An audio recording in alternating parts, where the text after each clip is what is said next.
After a therapeutic intervention, a patient's recovery trajectory rarely follows a straight line. This diagram maps two diverging post-treatment realities. The top path shows a brief upward bump in symptom severity, followed by a smooth downward curve to zero, marking a benign flare. The bottom path shows a jagged escalating line, climbing steeply upwards over a 24-hour axis, signaling a dangerous deterioration. Novice practitioners often fail to distinguish between these paths due to a severe psychological blind spot. This cognitive trap is called confirmation bias. In a clinical context, it occurs when a practitioner interprets clear clinical warning signs as reassuring proof that their chosen therapy is actively working. Defaulting to non-medical colloquialisms like healing crisis or detoxification to explain away a patient's worsening condition represents a profound ethical failure. It replaces objective medical evaluation with theoretical assumptions, actively delaying necessary care. True clinical mastery requires accurately separating benign accessory symptoms and classical aggravations from life-threatening deterioration using strict objective medical criteria. Any physiological change following treatment must be treated as an empirical observation, requiring rigorous hypothesis testing, rather than a philosophical assumption to be blindly trusted.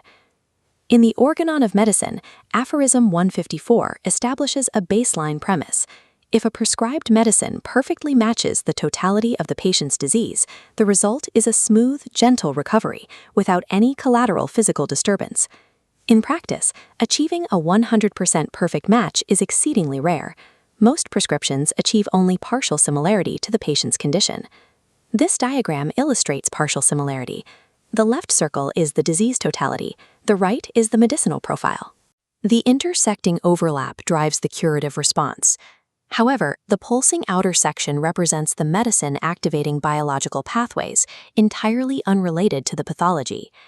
This non-overlapping physiological reaction produces what is known as an accessory medicinal symptom, a new, minor, non-disease sensation introduced by the remedy itself. Because accessory symptoms are entirely new physiological phenomena, a clinician must never immediately assume they are harmless side effects. When a new symptom appears post-treatment, the clinician must systematically evaluate it using the 5 competing hypotheses framework. This matrix outlines the possibilities that must be ruled out. 1. A benign accessory medicinal effect. 2. A dose-related proving effect. 3. A dangerous allergic reaction. 4. An evolving natural disease. And 5. An unrelated external exposure, like a new viral infection. Differentiating these requires checking specific diagnostic criteria. Sudden angioedema or bronchospasm points directly to a hypersensitivity or allergic reaction, whereas worsening inflammatory biomarkers suggest the underlying natural disease is actively evolving. Until a clinician actively rules out drug allergies and progressive pathology, they cannot safely classify a new symptom as a simple accessory medicinal effect. The clinical evaluation changes entirely when we shift from the emergence of new symptoms to the intensification of pre-existing ones. Aphorism 157 defines the classical homeopathic aggravation as a temporary, brief intensification of the patient's familiar disease symptoms following remedy administration. The critical differentiator here is scope.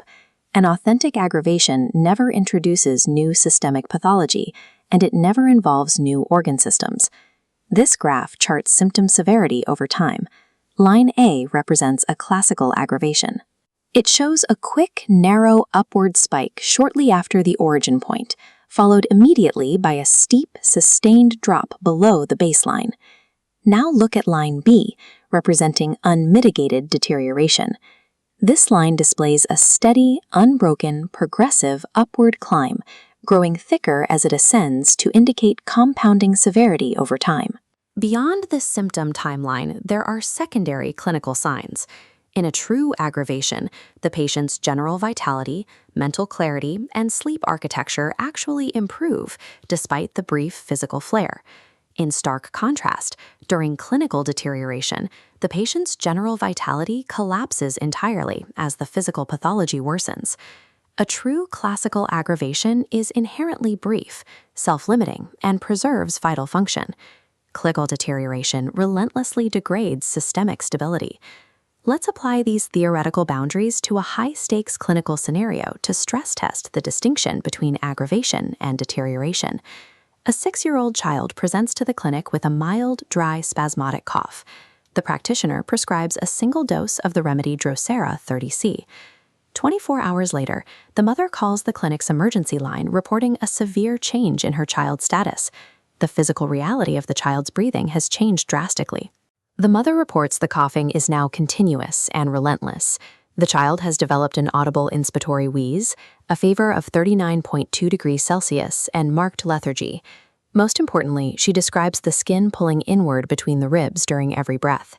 This is intercostal indrawing, a critical diagnostic red flag signaling severe respiratory muscle fatigue. To adjudicate this clinical event, the practitioner must apply the 4 tests of classical aggravation: similarity, brevity, safety, and outcome. We start with test 1, similarity. This test fails immediately. The wheezing and intercostal indrawing are entirely new, severe symptoms, not an intensification of the original cough. Test 2, brevity. This also fails because the condition has been progressively worsening over 24 hours without stabilization. Test 3 evaluates safety. This is a critical failure. High fever and intercostal indrawing are objective, life-threatening red flags indicating acute hypoxia. This establishes an absolute clinical mandate. If the safety test fails, all philosophical observation must halt, and emergency medical intervention must be initiated. The clinical interpretation of a post-treatment symptom must never end in passive observation. It must always result in an explicit, documented action, whether that is to wait, pause, investigate, refer, or change the treatment. During moments of clinical uncertainty, the language a practitioner uses can either protect the patient or put them in immediate danger. This comparison shows the difference between dangerous habits and professional standards. The left column shows unsafe reassurance, using vague phrases like "return if worse" or "this proves it's working." The right column details safe action thresholds, providing exact parameters like if fever exceeds 39.5 degrees, and explicit instructions like call 999. Telling a patient this proves the remedy is working when faced with worsening pathology is professional negligence. It conditions the patient to ignore biological alarms and actively delays life-saving care. To prevent this, every patient consultation must conclude with condition-specific safety netting. A valid safety net requires 3 mandatory elements: specific red flag symptoms to watch for, explicit time thresholds for reassessment, and an exact medical destination. In our pediatric case study, the practitioner must give the mother exact instructions immediately: stop the remedy, recognize that the intercostal indrawing is a sign of acute respiratory distress, and take the child directly to the hospital emergency department. This highlights a core maxim of post-treatment triage. When faced with new, severe, or uncertain symptoms, remember that the least intervention is not always the safest action. True clinical mastery lies not in philosophical rationalizations of worsening symptoms, but in rigorous baseline monitoring, objective red flag triage, and an uncompromising commitment to patient safety above all else.